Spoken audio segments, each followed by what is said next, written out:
I found a hidden room in my parents' house. What I found inside changed everything. I thought I knew my family. Then I ripped up the carpet in the guest room and found a trapdoor no one ever told me about. When my mother died, it wasn't sudden. It was slow, cruel, and ugly. Stage 4 pancreatic cancer, the kind of death that doesn't just take someone. It hollows them out day by day, leaving you to watch them fade like a photograph left in the sun. My father died 10 years earlier, heart attack in the kitchen, face first into a plate of leftover lasagna. He got off easy. So when the will came and I inherited the house, I thought it'd be simple. Sell it, clean the slate, and never think about those walls again. But apparently, life, or whatever twisted God writes my script, had other plans. The house was a 2-story colonial in western Massachusetts. Built in the late 1800s, it creaked like a lyre and groaned like it knew secrets. I hated that place growing up. Too many shadows, too many locked doors. But nostalgia has a funny way of painting over rot, and I found myself walking its halls with a kind of bittersweet ache. Until the guest room. It was the only room we were never allowed to play in. As kids, my sister Claire and I called it the museum because of its stiff, untouched furniture and that sterile floral smell. The door was always closed. Locked sometimes. My mother said it was just for guests, but we never had any. Not once. So on the second day of cleaning out the house, armed with a trash bag and a coffee gone cold, I stepped into the museum. The furniture was still there, pristine Victorian pieces, the kind that looked haunted all on their own. Lace doilies, porcelain lamps, dust like snowfall. I almost left it for last, but something tugged at me. Maybe it was the silence. The room had a different kind of quiet, one that felt thick, like it was holding its breath. I started with the rug. It was too perfect, perfectly centered. No signs of wear. That was strange. Everything else in the house had the wear and tear of time and memory, but this rug looked like it had never been stepped on. I pulled at the edge. It was heavier than I expected. I had to roll it inch by inch, revealing the dull hardwood underneath, except not all of it was hardwood. In the middle of the floor, there was a square cut into the boards. A trapdoor. I stared at it for what felt like minutes, just listening to my heart start to climb my throat. Then I dropped to my knees and pulled. It opened with a sigh. Not a creak, a sigh. Like something exhaling. A metal ladder led down into darkness. Not a crawlspace. Not a basement. This was something else. The air that rose up was cold and still, untouched by time or breath. I should have called someone. I should have taken a flashlight, or a weapon, or maybe a priest. But I was already descending before I realized what I was doing. The room below was concrete. No windows, no lights. Just bare walls and the overwhelming scent of mildew. And something else. Something sweet and sickly, like old flowers left to rot. Then my eyes adjusted, and I saw them. Boxes. Dozens of them. All identical, stacked neatly like a librarian had filed them. Each one labeled with a name and a year. Julia K. 1991. Eric M. 1987. Riley T. 2003. All handwritten in the same tidy cursive, my mother's handwriting. My pulse stuttered. I picked one at random, Sarah W. 1995, and opened it. Inside was a thick manila folder and a few items. A child's hairbrush, a photograph of a little girl in a red dress, a bracelet with plastic beads spelling Sarah. I opened the folder. Police reports. Newspaper clippings. Missing persons flyers. I dropped it like it had bitten me. The box had nothing to do with our family. Nothing to do with anyone I knew. And yet, it had been hidden beneath our home, locked away like a memory someone tried to forget. I opened another. And another. Every box told the same story. Someone gone missing, their last known whereabouts, their age, their photo. And all from different towns, different years. None of them had anything in common except one thing. Every single one was a child. 30 boxes. 30 children. I don't remember climbing out. I don't remember replacing the rug. I only remember sitting on the guest room floor, shaking, wondering who the hell my parents really were. My mother was a schoolteacher. PTA president. The kind of woman who baked muffins for the neighbors and sent thank you cards for thank you cards. She was the sun in every room. At least that's what everyone said at the funeral. But none of them had found the trapdoor. I haven't told anyone yet. Not Claire. Not the police. I can't even say the words out loud. Because there's one more thing. One more reason I haven't slept since that day. One of the boxes had my name on it. Daniel A. 1989. And I was born in 1990. The box with my name sat in my lap like it was holding me hostage. Daniel A. 1989. That year looped in my head like a stuck record, skipping over and over.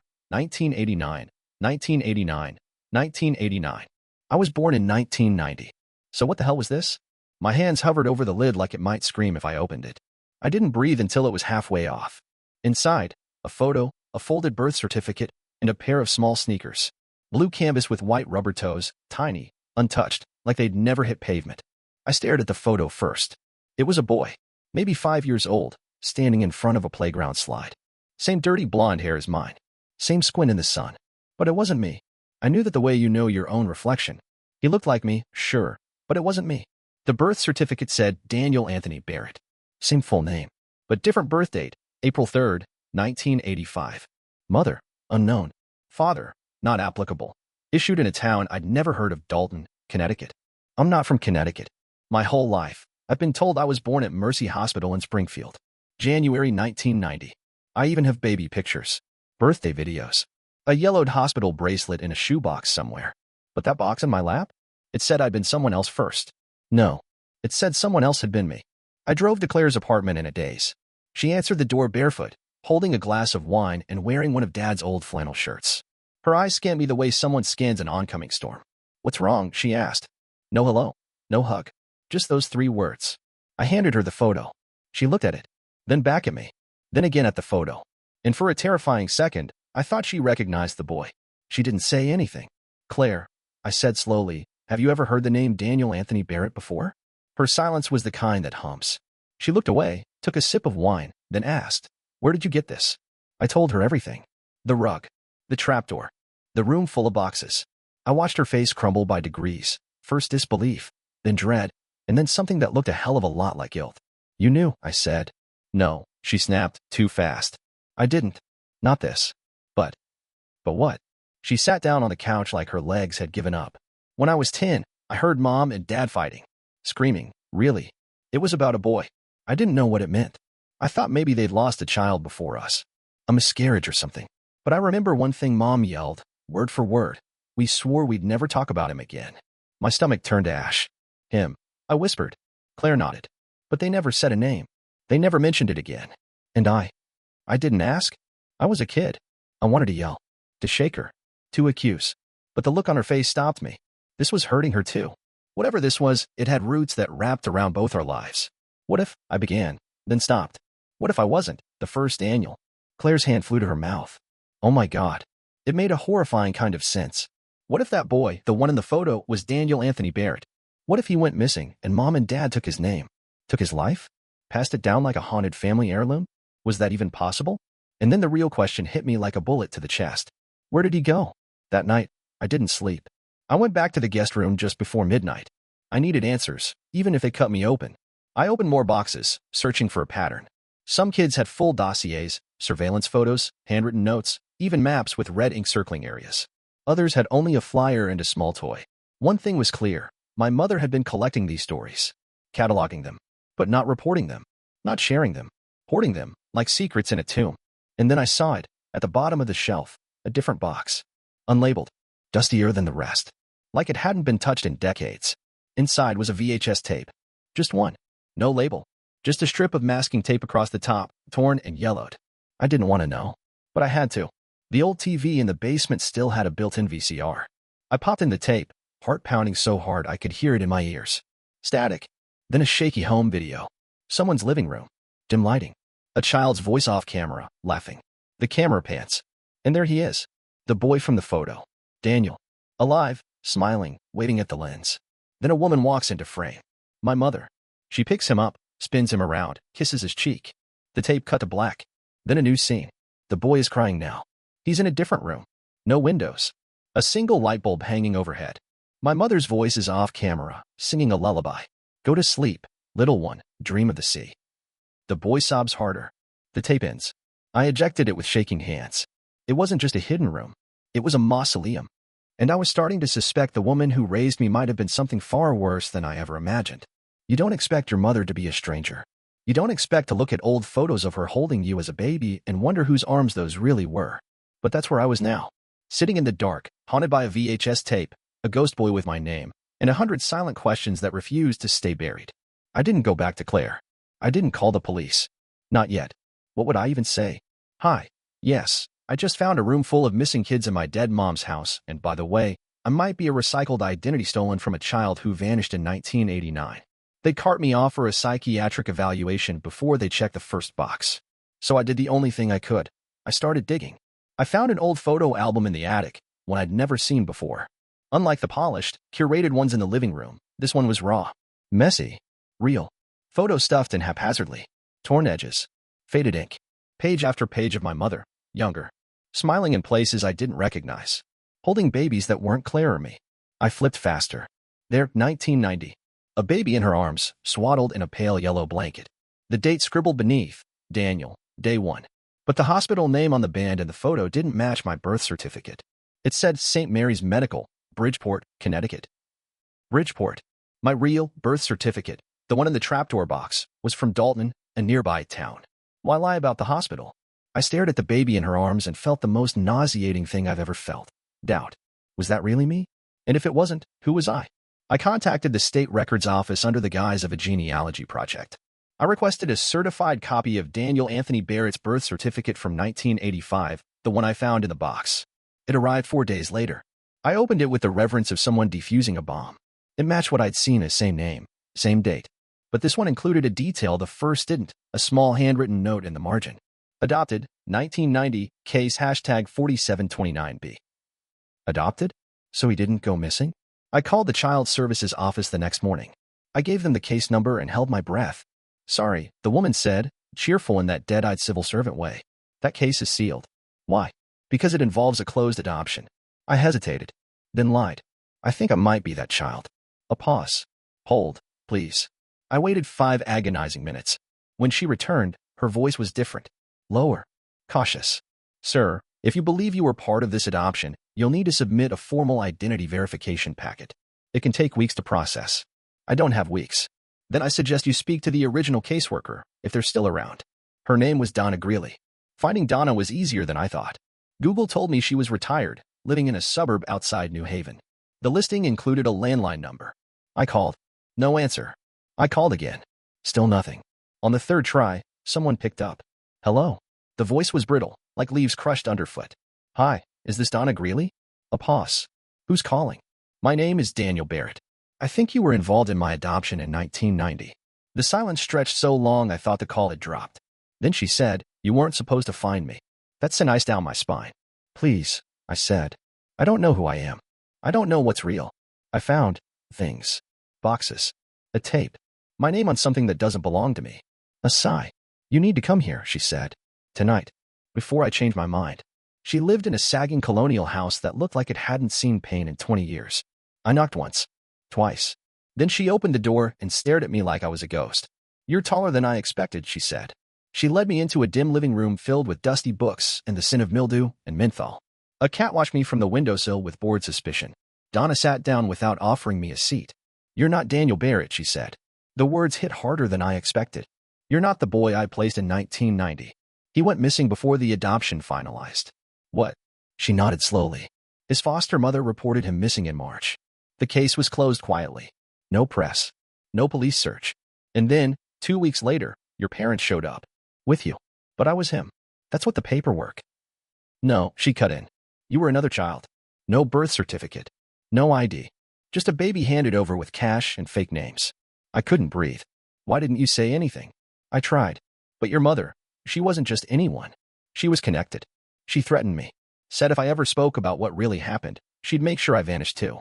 I stood up, reeling. So you're saying she took him? And replaced him with me? Donna didn't answer. She just looked at me with pity. Real, raw pity. I don't know who you are, she whispered. But you were never supposed to find out. Back in my car, I sat there, shaking. I wasn't Daniel Barrett. I wasn't even legally born. I was, what? A stolen child? An abandoned one? A replacement? But then one more question slithered through the haze. If my mother took me to replace the original Daniel, then what happened to the original? And worse, was I next? There's a special kind of madness that comes with questioning your own existence. It doesn't scream or flail. It just sits with you. Quiet. Patient. Like it knows eventually you'll start talking back. I didn't drive home after leaving Donna's. I didn't know where home even was anymore. Instead, I ended up parked outside the only place that still had answers buried beneath it, my childhood house. The house I now understood was less a home and more a meticulously curated lie. I sat in the driveway until the sun rose, eyes locked on the upstairs guest room window, wondering how many times she stood there, watching us play, knowing what lay just beneath our feet. I went inside like a ghost retracing steps, back through the living room, down the hallway, into the guest room. The rug was still pulled aside, the trapdoor yawning open like it had been waiting for me. The air down there felt different now. Not colder, emptier. Like whatever presence had lingered, whatever history saturated the concrete, had begun to unravel the moment I knew the truth. But the room hadn't changed. 30 boxes. 1 VHS. And the boy who wore my name like a shroud. I had to find him. I started where anyone with a missing child might end up. Graveyards. There were only 2 cemeteries in Dalton, Connecticut. I visited both. I walked rows of headstones until my legs ached and my eyes blurred from squinting. None of them said Daniel Barrett. I was almost ready to give up when I noticed a caretaker watching me from the maintenance shed at the second cemetery. He looked about 70, with a long gray ponytail and the kind of sun-battered skin that only comes from decades of outdoor work. "You looking for someone?" he asked, ambling over. "I'm not sure," I said. "Daniel Barrett. A boy. Died sometime around 1990. Maybe." He scratched his beard. "Not ringing any bells. But you might try the hill section. That's where we put most of the unmarked or pauper burials back then." Unmarked. The word made my stomach twist. I hiked up the hill. It was quiet there. No polished stones, no flower vases. Just tufts of grass and crooked wooden markers, most faded into nothing. I walked slowly, scanning every inch. Then I saw it. A small, flat slab. No name. Just a date. March 17th, 1990. That was the date Donna had mentioned, the day Daniel went missing. It wasn't proof. Not legally. But something in my gut twisted the moment I saw it. Like a pressure behind my eyes, as if the truth was knocking from the inside. I knelt. "Is this you?" I whispered. "Did she bury you here?" The wind shifted. And for the first time in my life, I felt like I wasn't alone. Back at the house, I dug through the attic for hours, desperate for anything that might confirm what I already feared. Then, at the back of an old filing cabinet, I found it, a locked metal box. The kind people use for passports or cash. I smashed it open with a hammer. Inside, a stack of Polaroids, a few more VHS tapes, and something wrapped in linen. I unwrapped it slowly. It was a baby blanket, faded yellow, embroidered with the name Daniel. The same blanket from the photo album. Except now I knew, the boy in that picture hadn't lived past 5. I didn't sleep that night. I couldn't. Instead, I watched the tapes. One by one, they showed different children. Some laughing, some crying, some asleep in beds that weren't theirs. Always filmed by the same person. Always in the same soft, coaxing voice. My mother. She spoke like she was filming family memories. Singing lullabies. Asking them questions. But none of these children belonged to her. And all of them eventually stopped appearing. I called Claire the next day. "You need to come here," I said. Now, she didn't ask questions. She just came. When she walked into the guest room, saw the open trapdoor, and the boxes below, her face drained of color. "What the hell is all this?" "Our childhood," I said. "Or what was built on top of it." I showed her everything. The tapes. The names. The grave. Then I showed her the last thing. A birth certificate I found tucked behind the blanket. Not mine. Not Daniel's. Hers. Claire Elizabeth Harper. Born in 1984. Adopted in 1986. Her hands trembled. "No," she whispered. "No, Mom said she had me at home. She said she never went to a hospital. She didn't." Claire sat down slowly. She didn't cry. She just stared, frozen in the kind of horror that doesn't need blood or violence, just the sudden absence of truth. "We're not her kids," she said flatly. "No, we were just the ones she kept. I don't know why she did it. I don't know what drove her. I don't even know if my father knew. Maybe he was just a coward. Maybe he chose not to ask questions he didn't want answers to. All I know is that 30 children vanished across 2 decades. And my mother had pieces of all of them, including me. We buried her under a lie. The headstone reads Lillian Grace Alder, beloved mother, teacher, friend. I stood over it for an hour that morning, hands in my coat pockets, eyes stinging not from grief, but from the acid taste of betrayal that had no place to go. Claire didn't come. She said she couldn't face a grave that honored someone who'd stolen her name, her origin, her entire goddamn reality. I didn't blame her. We'd both been raised on a story that ended with a plot twist so ugly, it rewrote every bedtime lullaby into something sinister. The woman in that coffin wasn't our mother. She was a collector. After Claire left the house for good, took a job in Seattle, changed her last name, burned every photo, we agreed on one final thing, to destroy the tapes. But I couldn't do it. I told her I did. I even lit a fire in the fireplace, snapped the plastic C. The last one. The one that had no label. No date. I watched it tonight. It begins like the others. Handheld footage. The same guest room, years younger. My mother walks into frame, older now, a little more brittle, but still wearing that soft, unsettling smile that I used to think meant warmth. Now it just looks like control. She sits in the chair, facing the camera, and speaks directly to it. Directly to me. Daniel, she says. If you're watching this, then I'm gone. I froze. She knew. I don't expect forgiveness. I don't even expect understanding.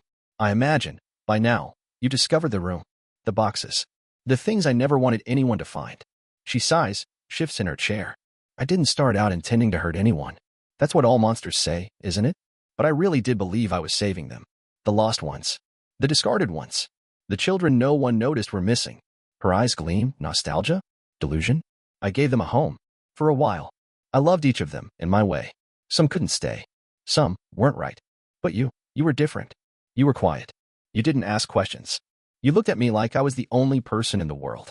That's how I knew. She leans forward, the camera lens warping her features. You were the one worth keeping. I hit pause. Because there it was, the grotesque truth I hadn't wanted to name. She hadn't taken me by accident. She'd chosen me. Not out of love, but preference. Like a shopper picking out fruit. And Daniel, the original, the real one, he hadn't been the favorite. He'd just been fur. I turned the tape back on. She sat back now, voice softer. There are papers in the wall behind the bookshelf. If you ever want to disappear, to become someone else again, you'll find what you need there. Birth certificates, IDs, cash. I did it for you once. You could do it again. The world is cruel to people with no names. Then she smiled. I hope you'll remember me kindly. I really did love you. She reached out and touched the camera lens. Then the tape ended. I smashed the VCR that night. Took a sledgehammer to the floorboards in the guest room. Tore up the rug. Poured gasoline over the boxes. And I burned it all. The flames reached high, angry, desperate. Like they, too, wanted to forget. I didn't report it. Not in the official sense. Instead, I created a drive, digitized what I had left. The tape, the photos, the evidence. I sent it, anonymously, to every newspaper, every law enforcement agency, every damn podcast host who specialized in unsolved mysteries. The story went viral. They called it the collector case. A hidden chamber. Dozens of missing children. An unsuspecting son unraveling a lifetime of horror. The true crime nuts went wild. There were documentaries. Reddit threads. People picking apart my childhood like a forensic puzzle. No one ever traced it back to me. Claire changed her name again after the second Netflix doc. I haven't spoken to her in 2 years. As for me, I live in Arizona now. Different name. Small apartment. Quiet life. Sometimes I still dream about the trapdoor. About Daniel, the boy who wore my name before I did. I don't know what happened to him. If she hurt him. If he ran. If he ever knew what she really was. But I do know this. Every year, on March 17th, I leave a flower on that unmarked grave. No one else ever has. Just me. The ghost of a ghost. The son of a woman who called herself my mother and wore the title like a mask.